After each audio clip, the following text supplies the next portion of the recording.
everyone. I'm going to read a poem for Dead Poets Reading. This is a poet who's been dead for a long time, Edward Taylor Fletcher, and not only long since passed, but also long since passed from our memory. He's virtually vanished from Canadian poetic history. A short rundown on him is that he lived most of his life in Quebec, but he also lived in Quebec City, Montreal, Toronto, and eventually moved out here to the West Coast for his retirement to be with his children, and lived in Victoria and New Westminster. I'm going to read one of his early poems. He survived the cholera pandemic of 1834 and recounts this in one of his narratives. His falling ill, his mother nursing him back to health. He recovered. His mother did not. And this appears to be one of the central events of his life. He comes back to it over and over again in his poetry.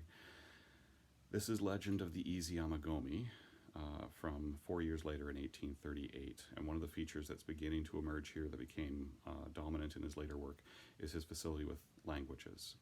He worked in more than 12 languages. He was translating things like the Mahabharata towards the end of his life here on the West Coast, and did one of the first translations of the Kalevala from Finnish to English, was working on Icelandic and so on. So these traits, poetic traditions, slowly creep into his poetry in a way that I think is unique in Canadian poetic history. This piece is the Legend of the Isiamagomi, and his note to it says, "The Isiamagomi, or Long Lake, is in the country of the Saguenay. The rock mentioned in the tradition is still a conspicuous object, and if anyone in Quebec City has driven up to the Saguenay, you have retraced his footsteps, so to speak. He charted what is now the highway between Quebec City and the Saguenay. I think it's the 381, in his position or his role as a land surveyor, and he also recounts that narrative in his work. So, Legend of the Isiamagomi.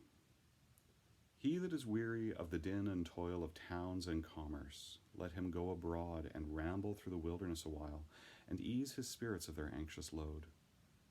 Let his dulled eye behold the amber sod, the leaf-strewn brook, the still secluded lake, skirted with wild white roses, where hath trod none save the forest ranger.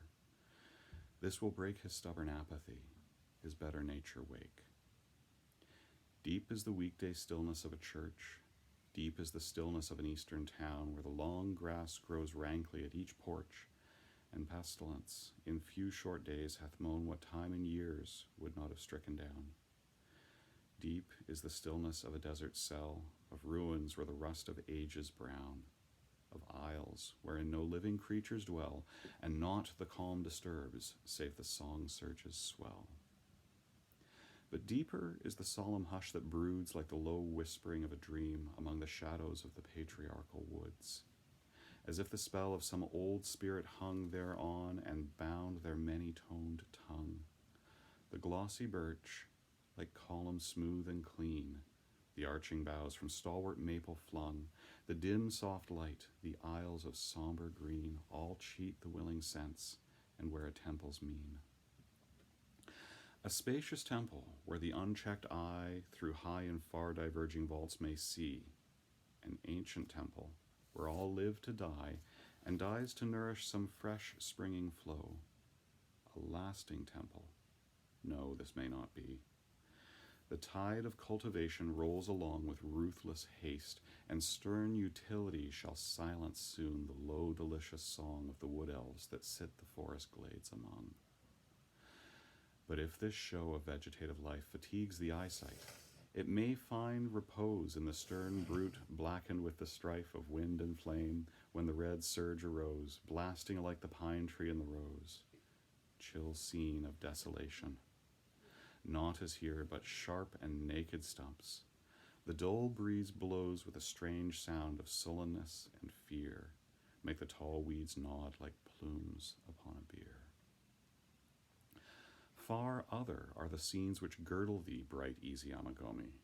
Thy waters sleep most tranquilly beneath the sheltering lee of pine-clad hills that rise in awful sweep, mount above mount, a wild, titanic heap. Thou wakenest the mind with spell of might to many passions. We could almost weep standing beneath thee in the cold starlight and thinking of dear friends who rest in coffined night. In sunny day thy view is to the heart a pure and wholesome well of cheerfulness, making the pulse with quickened rapture start, and spirit glow with strong desire to bless. In gloom and storm deep is the silentness with which we hear the thunder's voice of dread shout through each glen and cavernous recess, while clouds come trooping through each mountain head, and thou liest far below, unruffled, leaden, dead. There is a rock, precipitous and bare on the lake's northern shore.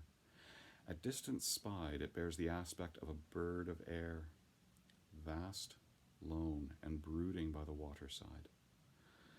The spell of old tradition doth abide on that hoar cliff, whose touching loneness brings a dimness to the eye for him who died thereon, whose heart had yearned for unfound things, and broke at last, worn out by crushed imaginings.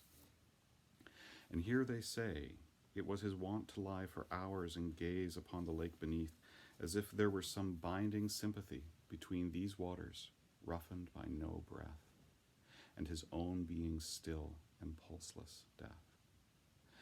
And oft the nightly fisher on his float felt superstitious terrors round him wreathed to hear a voice from upper air remote, as if a spirit spoke, the guardian of the spot. What he had suffered, why he thus repined, is all surmise. Some said his talk was much of one whose mood had changed and grown unkind, and so had withered him, of beauty such as few might have and live without reproach. God pity him. How bitter must it be to rest our young hopes on a broken crutch, to feel warm hands grow icy cold, to see the eye wax passionless whose look was ecstasy. One summer's day, some hunters pitched their camp below the rock. The sun went down in gloom, the air grew thick and hot. A heavy damp struck on the heart, and silent as the tomb, the lake lay waiting for the wrath to come. It came. No tempest broke, no whirlwind skirred to usher in its mutterings of doom. Alone the earthquake spoke, alone was heard the deep, hoarse voice of awe. The hill and water stirred. And all that night they said at intervals, the anchorite talked wildly with the air, filling the place with wailings and loud calls that rose to sink in terrible despair. Day dawned at last. The moon's distempered glare gave place unto the bright and cheerful sun, and then they scaled the cliff in haste, and there they found a pale, grief-wasted corse, whereon the living sunbeams looked in hollow mockery down. And so he died, in lonely sorrow died, unseen, uncared for. There was none to weep for him, the child of broken lore and pride. Yet let us hope his soul is buried deep, like a tired child's in soft and happy sleep. None wept for him, but now the lake doth wear a desert aspect, and the granite steep seems musing wistfully, and silence drear reigns through the hoary woods, his refuge and his bier. Thank you very much. I hope I'll be bringing some more Fletcher to people very soon. Be well, everybody.